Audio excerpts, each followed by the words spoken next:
Friends, you are going to love this episode.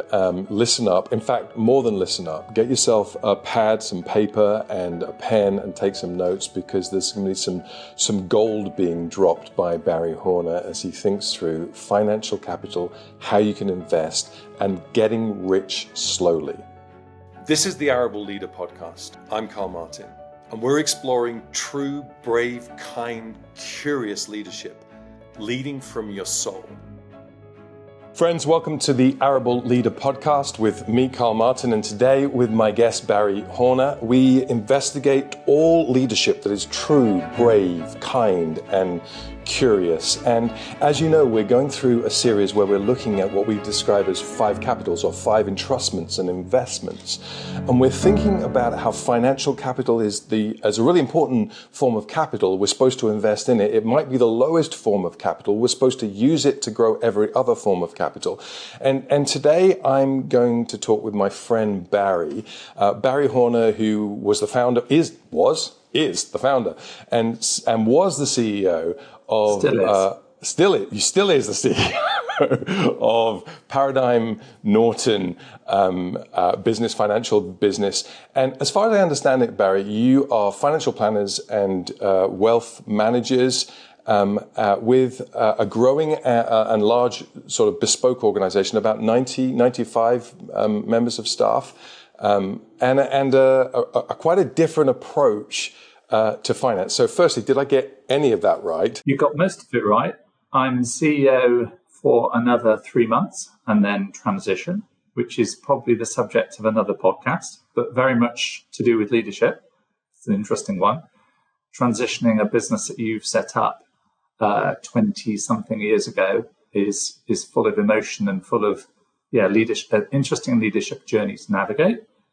But yeah, you've got that right. And I guess I look back on my career and I thought, actually, there has to be a better way of people understanding money. And interestingly, when you introduced me, you used the company name, which is Paradigm Norton. And we used the paradigm word quite deliberately because at the outset, we wanted to give people a different view of money. Because I think there is this attitude, perception of get rich quick. You see that all the time. You go online and it's like crypto's done 200%, or I need some of that. And there's this whole thing about acquiring wealth really quickly. And our mantra is very different. It's about get rich slow. And it starts with a premise of you can't take your money with you. It's a philosophically different view, which essentially says your money is there for one thing and one thing only, and that's to enable you to achieve all the goals that you've set out to achieve. Gosh, and actually, good. People don't think that. If you can't take your money with you, you end up, and this is the discussion we have with clients. You end up as it's not a particularly familiar term with many clients, but you end up as a steward. You're not really an owner. Yes. And therefore, your responsibility with money is to work out what does good look like for you. And everybody has a different perspective when it comes to money. And that's partly your family. It's partly what you want to do with your money. But I also think you need an external perspective, which is how can you do good stuff for others with your money? And actually, that's resonated well with lots of our clients. And I guess, that's at the heart of what we do, is giving clients that perspective. Wow. Well, that's brilliant. And one of the things that I've noticed is thank you for that. And I think that will be kind of paradigm shifting for people in the way in which they think about investment. And it's very in line with our 5 capitals thing. You're supposed to get financial capital and grow financial capital. So you might grow intellectual, physical, social, and spiritual capital. It's an investment upwards. It's not a means to an end in and of itself. And, we talk also around how holding money like this rather than like this is actually very freeing, and it gives you a different perspective on what you do with your stuff. And I'm fascinated by this because obviously Arable operates both sides of the pond, both sides of the Atlantic, and there's a very different posture, or it certainly used to be a very different posture towards money and finance and things. I grew up not talking about money. No one talked about money. You didn't talk about money. If you had money, you didn't talk about it. If you didn't have money, you didn't talk about it. And we certainly weren't taught the things that I want to investigate a little today. It feels like almost the opposite thing is going on this side of the pond. We talk about money all the time. The first thing is money, and we're very overt with our money. This is what you get paid. This is what you earn. This is what you own. And I feel like you have kind of a third way perspective that says we need to talk about this, but this is not all there is. This is a means to an end. This is that you have something that you're supposed to invest so you might grow other things which are of greater importance. Am I right? Absolutely, yeah. I mean, I think, I look back to my own childhood, and I remember one of the most challenging conversations I ever had with my dad was, I thought it was about time I understood a bit more about money. So my starting question was, Dad, how much do you earn? Honestly, the reaction I got, and I never frankly knew what he earned, but it just, so I left home and uni really without any grounding, any training, any real understanding of budgeting. And certainly uni in those days, you were actually given money, and it was, I think you're absolutely right. There is a different view. And I have been also a partner in a business in the States. So very much appreciate the different perspectives. But no, I think you're absolutely right. Okay, so well, let's go after some of those. I mean, part of the thing that I'm trying to do is put leadership into the water for young people, help them understand who they are, how they operate, how they might lead other people. And I would also love it if in every school in the land, in both lands, in every land, we taught very basic, simple financial mindsets and financial models. Let's talk we have a number of folks who listen who are in the younger category, younger than us, Bary.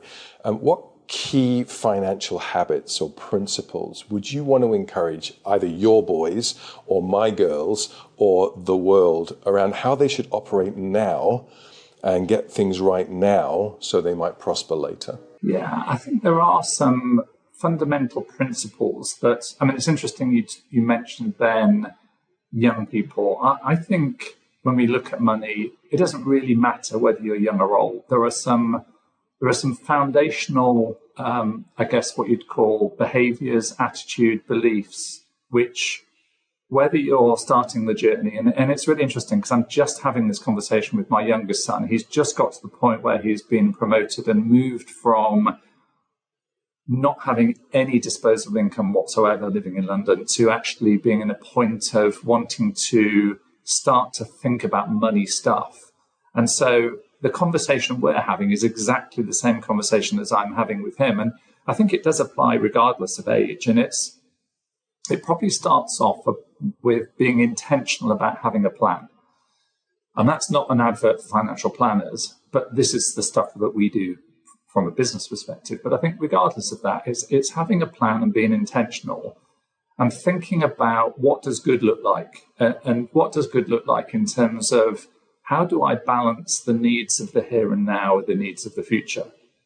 And I think it's probably true to say that most people don't have a plan and they don't set goals. So if you can do both of those, and setting goals and having a plan can be as simple as a spreadsheet, a list of things you want to do. So it's start with the end in mind. It's looking back and thinking, if I do a really good job, what does that need to look like? And that is around the other capitals that you're looking at. So how do I invest in my health? How do I invest in the local community? How do I steward resources that I can have an enjoyable life now and do the things I want to do, but also at some point my income is going to stop. And that could be planned through retirement, or it could be I've been made redundant or whatever. So I think it's having a plan, and that links to some of the other sort of important behaviors I think that are important. So going back to what I touched on earlier, which is about get rich quick, my philosophy is get rich slow, and that's about having a long-term plan.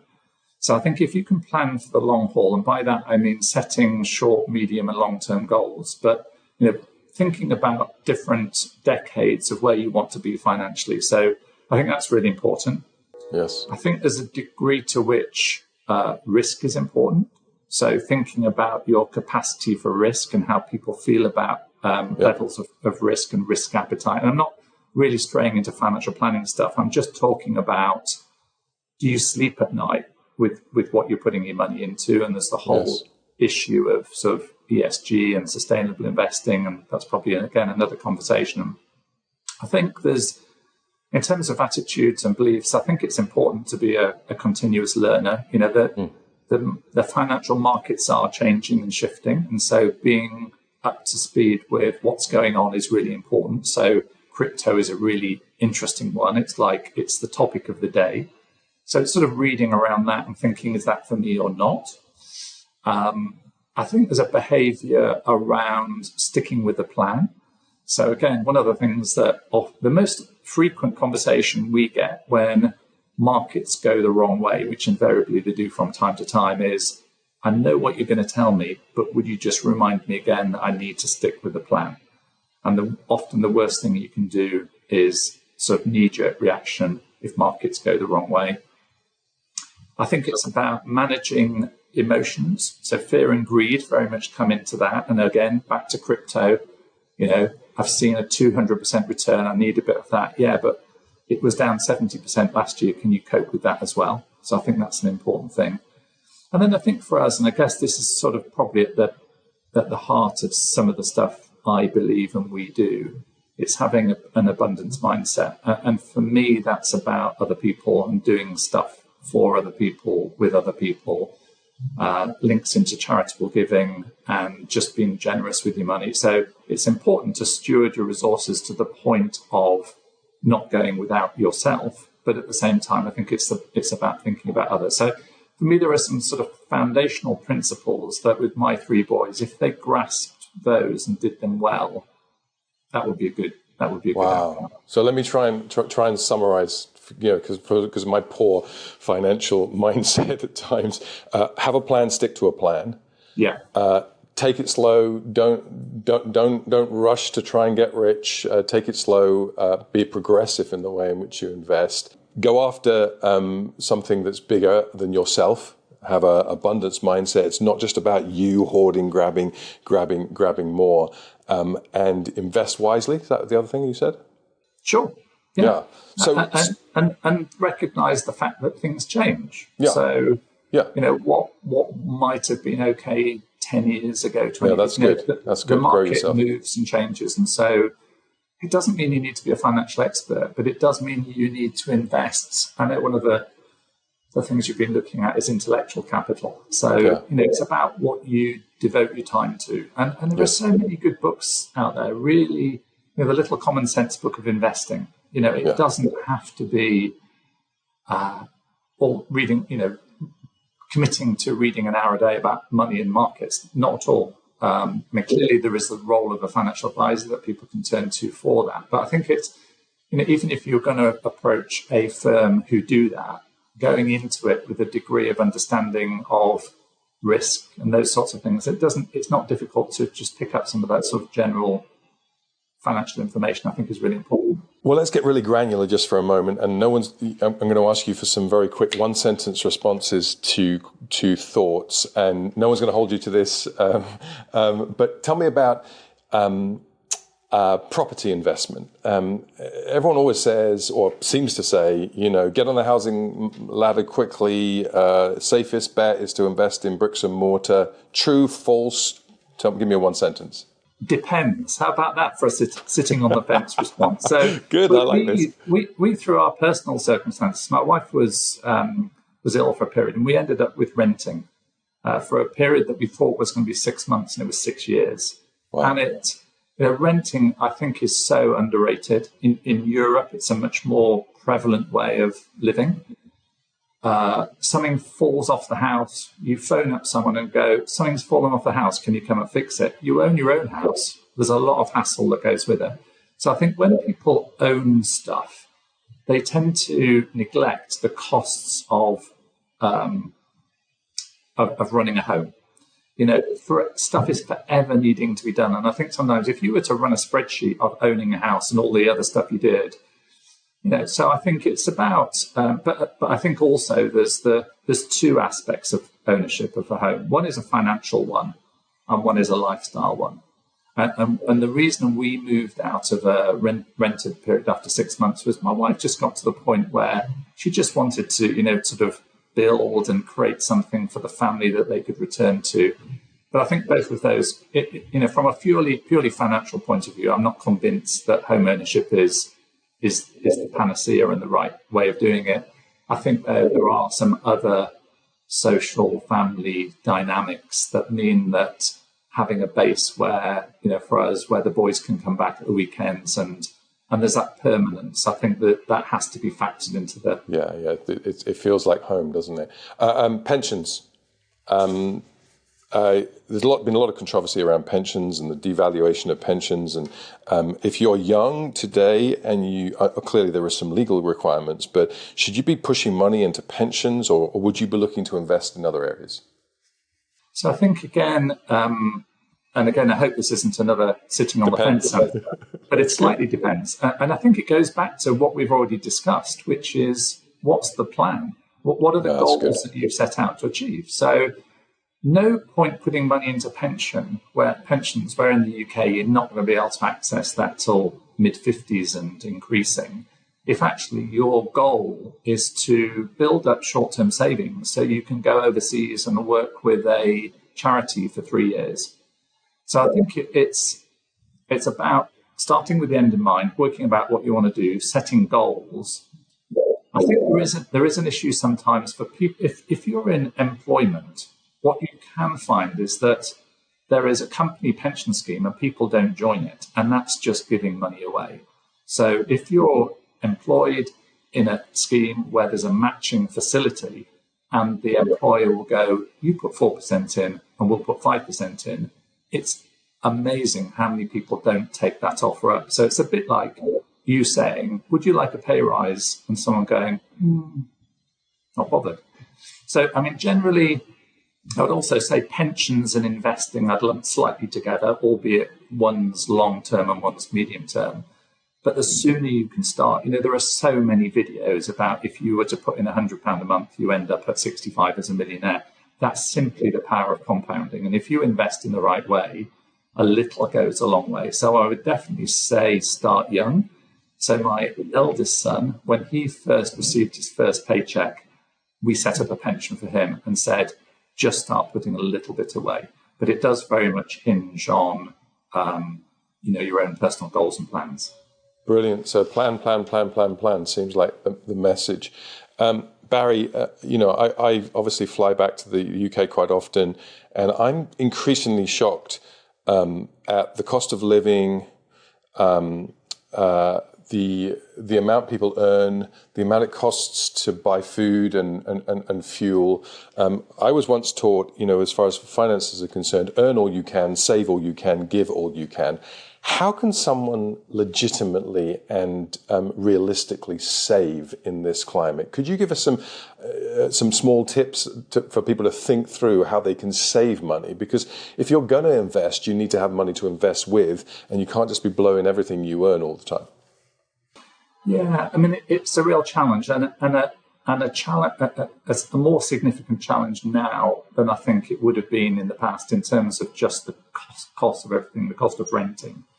But I think it does start with what are your priorities, and sometimes it grates on me slightly when people say, well, I know you go to Starbucks every day, and that's £4, and you add that up, and it Yes. amounts to quite a lot, and I think for some people that might be absolutely right. And again, it's about being intentional about what you do with your money. Yeah. So often people don't do that, and they wonder at the end of the month why they haven't managed to save. And as I said, if we are partly in this conversation addressing the needs of younger people, then those £3 or £4 a day do add up to a very significant sum. And if that does amount to the £100 a month that could go into something, I think it's just amazing the power of compounding over a long period of time. It does really, really add up.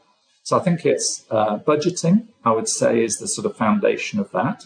So most people, when they think about budgeting, it's almost like, right, I've got however much coming in, I've allocated that, but it's never done in an intentional way.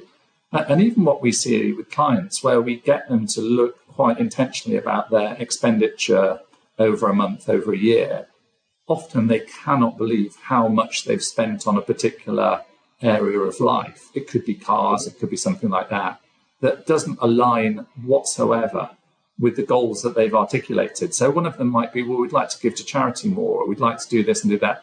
And then you look at their actual spending. And so I think a good starting point is being really clear and intentional about how you do want to spend your money. What are your priorities? Well, let me stop you just for a second, because you've done, like, I'm going to guess 30 years or so, maybe 35 years in the financial planning world.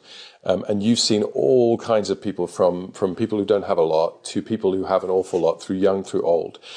In your experience, what are the greatest cash suckers, the things that we miss? We don't realize how much money we spend on this, and we're blindsided to it, and I'm not saying we're throwing money away, but we're definitely doing it without intention. Have you got any kind of examples of that? Yeah, I mean, again, it's different for different people, but again, the exercise that we go through as financial planners with clients is exactly what you've described. We get them to, first of all, articulate what are the goals that are important to them. And then over a period of time, we start to map what are they spending against that. Again, in terms of sort of cash sappers, holidays, definitely a big one. And I'm all for holidays, but there are holidays and holidays. We've had clients who've come to us to say, we only spend 40 grand a year on holidays.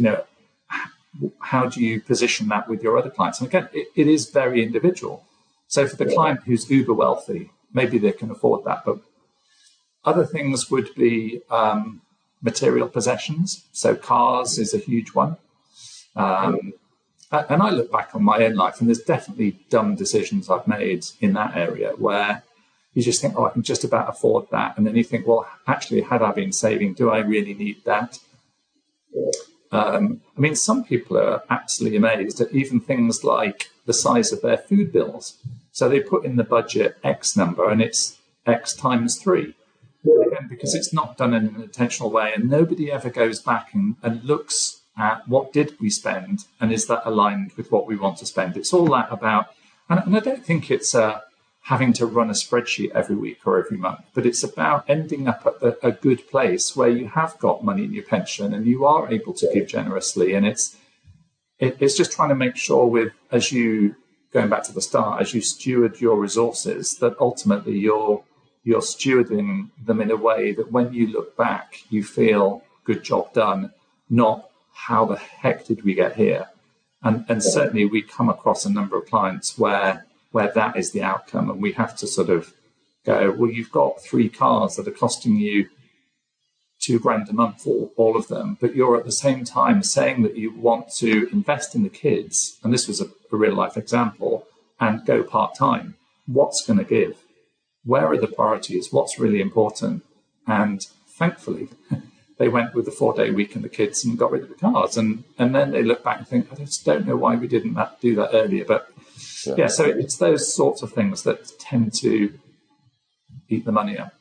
So, Bary, you and I have known each other for a long time, and I know you're big on the charitable giving, on the living beyond yourself, not just living for yourself. Could you give maybe 1 or 2 thoughts on why people should think about leaving either a legacy or giving money in their lifetime, or thinking about margins so they might bless community or other charitable giving?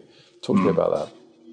Yeah, charitable giving is a really interesting one, because what people will be expecting me to say is, well, of course, it's going to massively benefit the charity, which it absolutely does.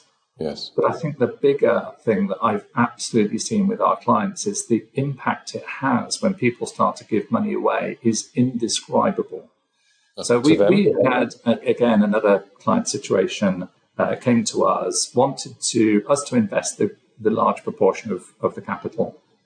But quite a few clients also like to have a bit of a dabble. So this particular client kept some money back. But at the same time, we introduced giving conversations into all our client conversations.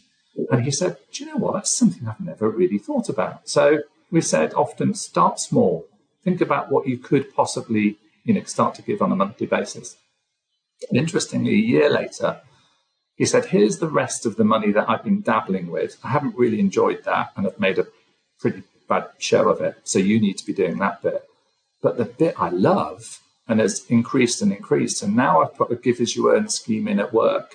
And that was the thing that really fired him up. And again, in the UK, we've got that program where people come on and help charities. And it's great to see the work that they do in terms of helping charities. But the thing that always, I just think, it's the joy it brings to them that they've never experienced before, that joy of giving. So I think there's a really important principle around stewardship, which is thinking about yourself, but thinking about others too.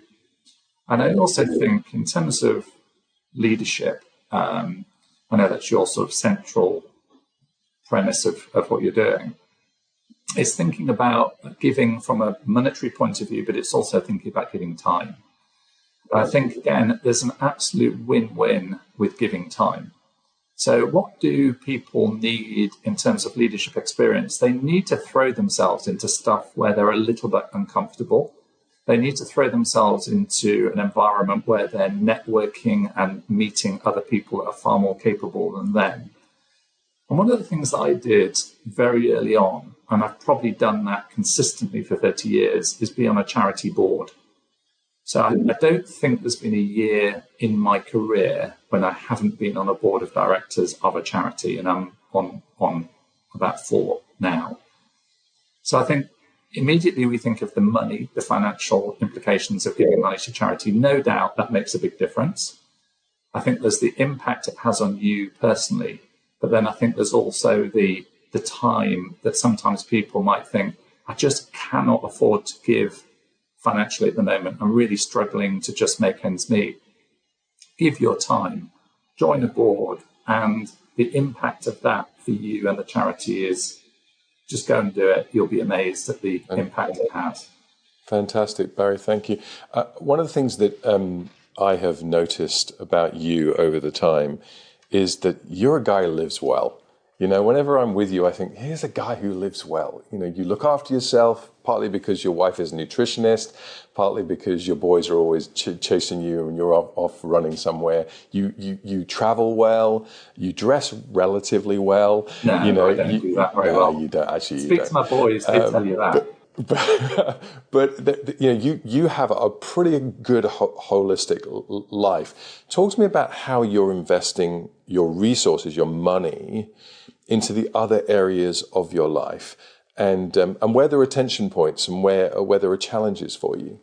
Yeah. Okay. So I guess from maybe we start with what this whole podcast's about, which is really the financial side. So I think I've always been a sort of an actions speak louder than words. So what does that actually mean in terms of stuff for me? And I think you have to walk the talk. So in terms of what I do financially, I try and live by the same principles as we talk to clients. So I have a plan. Yeah. I try and set goals and budgets and try as much as I can stick to those. So for me that's really important. I've sought to, as I've just said, give time to charities and finances. That's always been important to me. As I said, I've been on boards for a long time. I chaired a charity in Bristol called Bristol Debt Advice Centre for 14 years. So, we've got our own financial plan. We budget. And the nature of my business means I do read quite a bit about markets and funds and what have you. So, what are you reading right now? I'm always fascinated with what you're reading. Bary, by the way, if you're listening to this, Bary and I have spent quite a bit of time together, and some of it in a hot tub in the Lake District in the morning with an espresso. But I know you get up early. I know you read. I know you voraciously go after new thoughts, new ideas. What are you reading right now? So a bit of an eclectic mix, to be honest. So there's a book called Unreasonable Hospitality, which we're reading as a business. Which I have right on my table right now. It's brilliant. Good. I probably recommended it to you, I would imagine. Of course. So I'm reading that. I really love the Rest is Politics podcast. Mm-hmm. So I'm reading Rory Stewart's book, which name has just escaped me. The Rest is Politics. And then I've just done a trip with my middle son to India. Fascinated by India. So I'm reading a book called something like The Short History of India, but it's probably one of the biggest books I've read. So that's what I've got on my list at the moment. So I'm sort of, I know you talk about sort of intellectual capital. Those are my books. At the start of the podcast, we were talking about my transition from a CEO perspective. So I'm moving back to sort of where I started, which was in the area of business development. So there's a book called The Smartest Sales Book You Will Ever Have Read. So I've just picked that one up and starting to read that. And I'm looking at, this has been news to you, but I'm looking at a new hobby. So when I was younger teenager, I used to do motorbike trials. And so I'm just investigating going back into doing that. So for the last couple of weeks with Gideon, we've been going to motorbike trials with a view to me starting that. So keen on that. I guess, do you want me to keep going? No. That's plenty. That's overwhelming, Bary. That's brilliant. Tell me a little bit about your relational world, because I've been around your family enough to know that you're tight with your boys. But there are other people who are kind of extended family that come around your world. You've invested well, I think, in building the kind of relationships that make a difference in this world. So talk to me about how you prioritize that. And I know some of that's to do with Bev and your wife and how she prioritizes that. Yeah, so I think it probably falls into different categories. But for me, family is so foundational. I've always really thought that it's really important I put time into the boys. We certainly had a challenging, as is often the case, period when the boys were younger with 3 boys. And someone once said to me, don't love their behavior, but love them. And it was like, even at that time, that was a real challenge. But I intentionally decided to try and invest in the stuff that they really like doing. So my eldest got into downhill mountain bike racing and did it really well. And that kept us together. It meant we were traveling around the whole of the UK during quite challenging periods at that time. And then more latterly, they've all taken up skiing. And as much as it took me probably 10 years to where they got to in the first few ski trips, we try and do that together. My wife doesn't overly like travel. So for us, she's been really brilliant at just letting me do stuff with the boys. So we've always done an October walking trip in the mountains. And that's just, often I'm at the back and I hear them singing and having fun at the front. So, for me, that's been really foundational and really important. And you're panting away at the back, Bary. Yeah. I guess the other relational stuff, community involvement. So we've covered charities a little bit, but I think that's really important. So this sort of links into the spiritual capital side of things as well. But I've just recently got involved in a really interesting organization where we've moved into the Cotswolds, where there's a sort of spiritual dynamic to the organization. They're a registered charity. I'm on 3 boards, but they're based around monastic principles. And I found that really interesting, seeing the overlap of the spiritual, the business and charity. And so I've got involved in 3 different businesses. So, from time to time, I'm running the Paradigm Norton board meeting, and then 2 days later, I'm working with a house clearance business or a Meals on Wheels business. That's been really interesting. And as I say, it's based on monastic principles and has at its foundation sort of a Christian belief. But again, that's partly a giving out, but it's partly a taking back as well. There's always stuff I learn by way of perspectives and stuff by getting involved in that sort of stuff. Bary, talk to me. One of the things I've noticed about you, and I've been quite not astonished, but it is unusual in the UK, is that very early days in your career, you embraced the idea that you needed coaching, you needed people around your life, you needed input from your life. And that might sound very weird and very obvious for an American audience, but in Britain, it feels to me, and this might be wrong, but it feels to me like if you're going to see a therapist in the UK, you've got a mental health problem. If you're going to see a coach, you're on a performance review. Whereas in the United States, if you're seeing a therapist, you're doing your work. Good for you. If you've got a coach, you're wealthy enough and prestigious enough to have a coach. But you've always embraced this kind of coaching thing, and you've always had people around your life. Talk to me about why that is and why you continue to have that in your world. Yeah, it's a really interesting question. You're absolutely right. I have done that. Why have I done it? I mean, I think back to when the business was started in 2001. I was the only executive director at the time, but actually what I wanted was accountability. So I spoke to just 6 people who I thought were really good business people and just said, I probably can't pay you very much. I could probably just about afford dinner. Would you be non-execs? And for a minute business that was probably 10 people, we had me as an executive director and 4 non-execs. And it was just that level of accountability, going to people I could trust and ask them, do you know what? This isn't working out like I thought. And people go, well, as if that's the first time we've had to crack that one. This is what you need to do. Or have you thought of asking these questions or whatever? So I guess I've always been a great believer in reaching out to others. And I've always had and encouraged coaching in the business. It's really a key part of what we do.